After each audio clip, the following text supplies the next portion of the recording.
Hello everyone, welcome to Suman TV.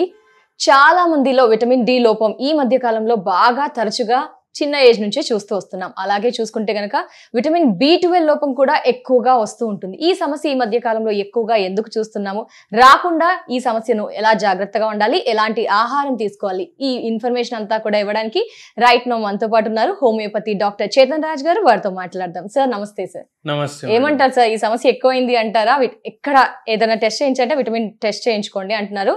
అది తక్కువ, vitamin D తక్కువ ఉంటుంది. B12 కూడా చాలా మందికి తక్కువ ఉంటుంది. ఏంటి ఆహారంలో లోపమా, ఎక్కడ ఏంటి అంటారు? అయితే ఏందంటే విటమిన్ డి డెఫిషియన్సీస్ వస్తున్నాయి, విటమిన్ B12 డెఫిషియన్సీస్ వస్తున్నాయి. అవును. అండ్ మోర్ ఓవర్ చాలా ఇంపార్టెంట్ మనం తెలుసుకునే విషయం ఏంటంటే విటమిన్ డి ఏదైతే ఉంది కదా అది ఒక fat soluble vitamin. Fat soluble అంటే కొవ్వులో కరిగిపోతుంది అది. ఓకే. విటమిన్ B12 ఏమో వాటర్ సాల్యుబుల్. ఓహో, రెండు కరిగిపోయాయి. అయితే ఏంటంటే ఇప్పుడు విటమిన్ డి ఏదైతే ఉంది అది మన శరీరంకి శక్తి ఉంటుంది, అది సెల్ఫ్గా ప్రొడ్యూస్ చేసుకునేది. శరీరమే ప్రొడ్యూస్ చేసుకుంటుంది, మనకు బయటకు వెళ్ళి వచ్చే అవసరం లేదు, శరీరమే ప్రొడ్యూస్ చేసుకుంటుంది. కానీ ఏంటంటే శరీరాలు ప్రొడ్యూస్ చేసుకోలేకపోతున్నాయి. దాంతో ఏమొస్తుంది ప్రాబ్లం అంటే మోకాల నొప్పి, నడుము నొప్పి, మెడ నొప్పి, మలబద్ధకం, ఛాతీలో మంట, కడుపు ఉబ్బినట్టు అనిపించడం, ఇవి వస్తున్నాయి. సరే, B12 డెఫిషియన్సీ ఉంది. ఇప్పుడు పేషెంట్స్ వచ్చి ఏం చెప్తారు, సార్ నేను B12 ఏదైతే దాంట్లో ఎక్కువ ఉంటుంది అది తింటున్నా, అయినా నాకు పెరుగుతలేదు, మొత్తం రోజు నీరసం అవుతుంది. సార్ ఒక పేషెంట్ అయితే ఎట్లుండే అంటే ఇవన్నీ లాగుతున్నాయి, ఆయనకు కాళ్ళు కూడా లాగుతున్నాయి. అయితే ఆయన ఏం చేస్తుండు, మొత్తం రోజు ఆఫీస్లో కూర్చుంటే పని చేసుకుంటారు కదా, ఐటీ ప్రొఫెషనల్ ఉండే, 48-49 సంవత్సరాల వయసు ఉండే, మొత్తం రోజు కాళ్ళు ఊపుకోవడం, ఇట్లా డూయి డూయి డూయి డూయి డూయి కంటిన్యూస్లీ ఊపుకోవడం, చేతులేమో ఇట్లా ఇట్లా ఒత్తుకోవడం, మొత్తం రోజు నీరసం ఉంటుంది. సార్ నాకు పని చేయనికి కూడా జాతనైతే లేదా అంటున్నారు. మళ్ళా విటమిన్ డి పేషెంట్స్కి ఎట్లుంటుంది, ఇట్లా నడుస్తారు, డక్వాక్ అయిపోతుంది. ఎందుకు, ఆస్టియోఆర్థరైటిస్ పెరిగిపోయింది కదా వాళ్ళకు. ఇప్పుడు బొక్కలు ఉంటాయి మన బాడీలో, బొక్క మంచిగా గట్టిగా ఉండాలి అంటే విటమిన్ డి ఉండాలి, ఉంటలేదు కదా, ఏమైపోతుంది, ఆస్టియోఆర్థరైటిస్ అవుతుంది. అదే కాకుండా ఆస్టియోపీనియా అవుతుంది. ఆస్టియోపీనియా అంటే ఏంది, ఈ బొక్కలు జర మెత్తబడిపోతాయి. మళ్ళా దాని మీద ఏందంటే గుజ్జు అంటారు చూడండి, అందరు అరే మా అరికాల్లో గుజ్జు అరిగిపోయింది, గుజ్జు తగ్గిపోయింది, ఏదో ఇంజక్షన్లు చేయించుకుంటాం, ఏదో ట్రీట్మెంట్లు చేయించుకుంటాం అంట. ఈ గుజ్జు ఏందంటే స్పాంజ్ లాంటిది. ఇప్పుడు దీన్ని స్పాంజ్ అని ఎందుకు చెప్తారు, ఇప్పుడు పరుపు ఉంటుంది అనుకోండి, పరుపు ఎట్లుంటది, సాఫ్ట్ ఉంటుంది. మనము డైరెక్ట్ ఫ్లోర్ మీదనే పడుకున్నాం అనుకోండి, ఏమైతుంది జరసేపు తర్వాత బాడీ పెయిన్స్ అవుతాయి కదా, అంటే ఏంది మన బరువు మొత్తం శరీరం మీద పడుతుంది ఇట్లా ఫ్లాట్ గా పడుకుంటే. ఇప్పుడు అది పడొద్దు అనేసి మనం దేని మీద పడుకుంటున్నాం, పరుపు మీద పడుకుంటున్నాం. మ్యాట్రెస్ ఎట్లుంటది, సాఫ్ట్ ఉంటది. ఇప్పుడు రెండు బొక్కలు ఉన్నాయి, బొక్క మీద బొక్క పడితే బరువు అట్లనే నొప్పి అవుతుంది. అయితే అందుకే మనకు దేవుడు గుజ్జు ఇచ్చిండు, కార్టిలేజ్ ఇచ్చిండు. మనం ఏం చేస్తాం, ఎక్సర్సైజ్ చేయం, టైంకి పడుకోము, టెన్షన్లు పెట్టుకుంటాం, ఇవన్నీ పెట్టుకుంటే ఆ గుజ్జు ఖరాబ్ అవుతుంది. ఫిజికల్ యాక్టివిటీ లేదు, బరువు ఎక్కువ ఉంది. ఇప్పుడు ఐటీలో పని చేసేటోళ్ళు ఇంటికి వెళ్ళి టిఫిన్ బాక్స్ పట్టుకొని పోరు చాలా మంది. ఏం చేస్తారు, అరే మాకు ఆఫీస్ ఉంటది, అక్కడే క్యాంటీన్లో తింటాం, కింద వెళ్తాం, మొత్తం మా ఆఫీస్ క్యాంపస్ లో అన్ని దుకాణాలు ఉంటాయి, ఆడ పోయి ఏదోటి కొంటాం, ఏదోటి తింటాం, ఇదే అయిపోయింది జీవితం. ఎందుకు, మొగుడు పెళ్ళం ఇద్దరే ఉంటారు ఇంట్లో, ఇద్దరికి జాబులు, అవునా కదా, హస్బెండ్ కి ఒక షిఫ్ట్, వైఫ్ కి ఒక షిఫ్ట్, ఇద్దరు ఎప్పుడు కలుసుకుంటారు, సాటర్డే సండే కలుసుకుంటారు, వాట్సాప్ లో చాటింగ్ మీద మాట్లాడుకుంటారు, ఏం వండినావు ఇవాళ, వండినావా, మొత్తం వారానికి సరిపోతుందా, ఫ్రిడ్జ్ లో పెట్టేద్దాం, ఓవెన్ లో గరం చేద్దాం, తిందాం, ఇవే నడుస్తుంటాయి. అయితే ఏమైపోతుంది, ఒకటి స్టేల్ ఫుడ్ తింటారు, లేకపోతే బయట ఫుడ్ తింటారు, అవునా కాదా. ఇప్పుడు ఏముంది, ఇంకోటి సెడెంటరీ లైఫ్ స్టైల్, ఇద్దరు కలిసి ఒకటే ఇంట్లో ఉంటున్నారు కానీ ఇద్దరు కలుసుకుంటలేరు, అవునా కాదా. ఎవరితోటి మాట్లాడుకోవాలి, ఎవరితోటి బాధలు పంచుకోవాలి, ఏం లేదు. మళ్ళా టెన్షన్లు ఒకటి. దీంతో వెరీ ఇంపార్టెంట్ ఏంటంటే విటమిన్ డి మీరు జనరల్ గా వినే ఉంటారు కదా, ఎక్కడి నుంచి వస్తుంది? మన ఎండలో నిల్చోండి ఉదయం పూట ఈ సమయానికి ఎండ వచ్చేస్తుంది అంటారు, బట్ దాంట్లో కూడా కొంచెం డౌట్స్ ఉంటుంటాయి కదా.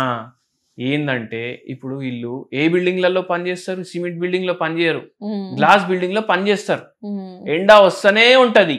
వీళ్ళు ఒక్కొక్కసారి ఫుల్ డే కూడా నిల్చున్నారు అనుకోండి, అయినా విటమిన్ డి పెరగదు. అవునా కదా? అవును. ఎందుకు పెరగదంటే ఎప్పుడైతే కొందరు ఏం చేస్తారు, అరే కార్లో పోతున్నా కదా, ఎండ కొడుతుంది కదా, విటమిన్ డి వస్తుంది కదా, రాదు. ఎందుకు రాదు? గ్లాస్ ఉంటుంది కదా, ఏదైతే ఎండ వస్తుంది దాంట్లో విజిబుల్ లైట్ ఉంటుంది, ఇన్విజిబుల్ లైట్ కూడా ఉంటుంది.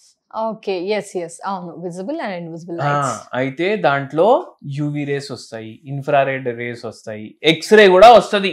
అయితే ఏందంటే ఎప్పుడైతే వస్తుంది కదా దాంట్లో యూవిబి రేస్ ఉంటాయి, అవి గ్లాస్ కి తగులుతాయి కదా, ఫట్టనిచ్చి తిరిగి మళ్ళా రిఫ్లెక్ట్ అయిపోతాయి. ఓకే, లైట్ వస్తుంది. కానీ ఏదైతే లైట్ తోటి మన శరీరంలో విటమిన్ డి ప్రొడ్యూస్ అవుతుంది, ఆ లైట్ గ్లాస్ ఏమో అడ్డు పడిపోతుంది. ఎట్లా ప్రొడ్యూస్ అవుతుంది విటమిన్ డి? ప్రొడ్యూస్ కాదు. అవునా కాదా?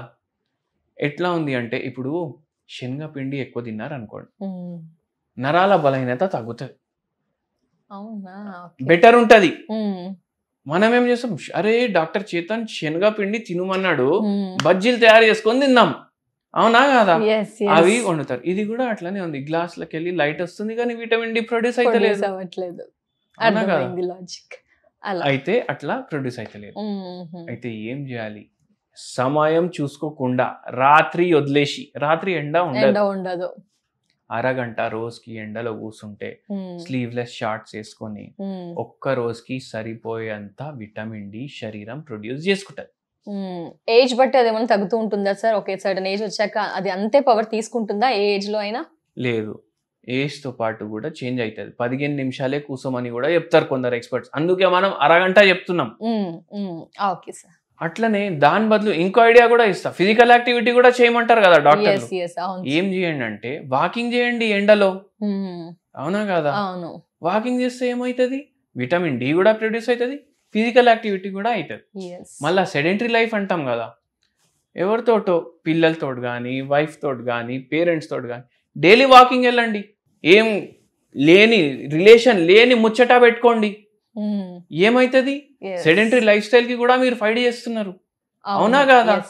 ఈ సినిమా చూసినావా, ఆ సీన్ బాగుంటది, ఈ సీరియల్ బాగుంటది, ఇవే మాట్లాడుకుంటారు కదా.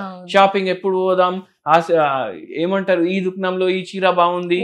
అవునా కదా? ఇవన్నీ మాట్లాడుకోండి. ఇవన్నీ మాట్లాడుకుంటే జర మైండ్ హల్కా అవుతుంది. అవును సార్, అప్పుడు స్ట్రెస్ కూడా తగ్గుతుంది మనిషికి. ఇట్లా వాకింగ్ చేసుకుంటా ఇట్లా మాట్లాడుకుంటే ఏమవుతుంది అంటే ఎప్పుడైతే స్ట్రెస్ పెరుగుతుంది, ఎడ్రినలిన్ పెరుగుతుంది బాడీలో, కార్టిజోల్ పెరుగుతుంది బాడీలో. దాంట్లో ఏమవుతుంది అంటే మనకు స్ట్రెస్ హార్మోన్స్ పెరిగి మనకు బాడీలో నరాల బలహీనత, vitamin B12 deficiency, vitamin D deficiency, మోకాల నొప్పులు ఇవన్నీ పెరుగుతాయి. ఇప్పుడు ఇవన్నీ పెరగొద్దు అంటే సెడెంటరీ లైఫ్ స్టైల్ నుంచి బయటికి రావాలి. మనం ఫిజికల్ యాక్టివిటీ చేయాలి. ఫిజికల్ యాక్టివిటీతో పాటు మంచిగా పడుకోవాలి. అప్పుడు ఏమవుతుంది? ఎండార్ఫిన్స్ ప్రొడ్యూస్ అవుతాయి మన బాడీలో. ఈ ఎండార్ఫిన్స్ ప్రొడ్యూస్ చేస్తే ఏమవుతుంది అంటే ఎడ్రినలిన్ తగ్గుతుంది, కార్టిజోల్ తగ్గుతుంది, స్ట్రెస్ తగ్గుతుంది. ఇట్లా మీరు దీన్ని ఫైట్ చేయవచ్చు. మళ్ళా దాంతో పాటు ఫుల్ మోకాల నొప్పితోటి ఒక ఆయన వచ్చారు మన దగ్గర. ఆయనకు గుజ్జు మొత్తం పోయింది. ఎందుకు పోయింది? విటమిన్ డి కూడా లేదు, షుగర్ వ్యాధి ఉంది, ఆపరేషన్ చేయించుకోండి అంటున్నారు. కానీ ఆయనకు ఆపరేషన్ వద్దు. ఎందుకు వద్దు? భయం. ఆపరేషన్ అంటే కర్నూలు నుంచి వచ్చిండ్రు. మనం మందులు ఇచ్చినాము, దేవుని దయ వల్ల గుజ్జు కూడా జర పెరిగింది, నొప్పి తగ్గింది. ఈ రోజు వరకు ఆపరేషన్ చేయించుకోలేదు. మనం ట్రీట్మెంట్ ఆపి 8-10 ఏండ్లు అవుతుంది. ఆ పేషెంట్ కి కూడా చెప్పినాం రోజు ఎండలో కూర్చోండి అనేసి. ఫాలో అవుతున్నాడు సార్. అది టెన్షన్ ఏముండే తెలుసా మీకు? ఆ పేషెంట్ కి టెన్షన్ ఏంటంటే చిన్నప్పుడు అమ్మ చనిపోయినరు, ముగ్గురు అక్క చెల్లెలు. ఈయన చిన్న ఏజ్ లోనే చదువు గీదు అన్ని పక్కకు పెట్టేసి సంపాదన స్టార్ట్ చేసి ఇట్లానే ఉద్యోగాలు చేసుకుంటా అందరు పెళ్లిళ్ళు చేసి వాళ్ళందరూ మంచిగా సెటిల్ అయిపోయారు. ఇప్పుడు ఈయన రిలేషన్లు వాళ్ళతో మంచిగా లేవు. ఎంత బాధ అవుతుంది. ఆ బాధలో మోకాలు నొప్పులు, గుజ్జు అరిగిపోవడం, మళ్ళీ షుగర్ వ్యాధి రావడం, ఇవన్నీ వచ్చినాయి. ఈ పేషెంట్ కి అట్లా చూడండి స్ట్రెస్ ఎట్లా ఎఫెక్ట్ చేస్తుంది బాడీని. అవును, ఎన్ని సమస్యలు. మళ్ళా ఇంకోటి చెప్తాను నేను, ఈ పేషెంట్ కి ఒకటి చెప్పినాము. ఏం చెప్పినాము? పుదీనా ఆకులు. పుదీనా ఆకులు దాంట్లో ఎంత పుదీనా ఆకులు తీసుకుంటారు అంతే మెంతి ఆకులు కూడా తీసుకోవాలి. 2 వాటర్లో బాయిల్ చేయాలి. బాయిల్ చేసి దీన్ని గ్రైండ్ చేయాలి. గ్రైండ్ చేసి ఇది డైలీ తీసుకోవాలి. దీంతో యాక్టివ్ అవుతుంది బాడీ, ఇమ్యూనిటీ పెరుగుతుంది, మోకాలు నొప్పి సమస్య జర తగ్గుతుంది. అంటే పూర్తిగా గుజ్జు పెరిగిపోతుంది, ఉరుకుతారు 100 మీటర్ రేస్ అని కాదు, జర ఎట్లా అయితే పరేషాన్ బాధ ఉంది అది జర తగ్గుతుంది. మళ్ళీ దాంతో పాటు హోమియోపతి మెడిసిన్స్ ఇచ్చినాం, తగ్గింది పేషెంట్ కి. మరి విటమిన్ డి గురించి అయితే చెప్పారు సార్, మరి B12 సార్? B12 ఏంది అంటే ఇప్పుడు 10-15 నిమిషాలు అయిపోయింది. ఇంకో వీడియో చేద్దాము తప్పకుండా, అది కూడా జనాలు చూడొచ్చు. తప్పకుండా sir. Thank you so much sir, valuable information. నమస్తే. సో వ్యూయర్స్ చూసారు కదా, సార్ విటమిన్ డి గురించి చెప్పారు. అండ్ చేతన్ రాజ్ దగ్గర హోమియోపతి వైద్యం సేవలు తీసుకుంటే గనక ఒక పర్సన్ ఎగ్జాంపుల్ గా చెప్పి ఏ విధంగా నయం అయిందో కూడా చెప్పారు. మనలో చాలా మంది సఫర్ అవుతున్నారు కదండి, షుగర్ కానీ, బీపీ, థైరాయిడ్, అలా ఏ సమస్యలు ఉన్నా స్క్రీన్ పై నెంబర్ ఉంటుంది, సార్ తో మాట్లాడవచ్చు. నమస్తే.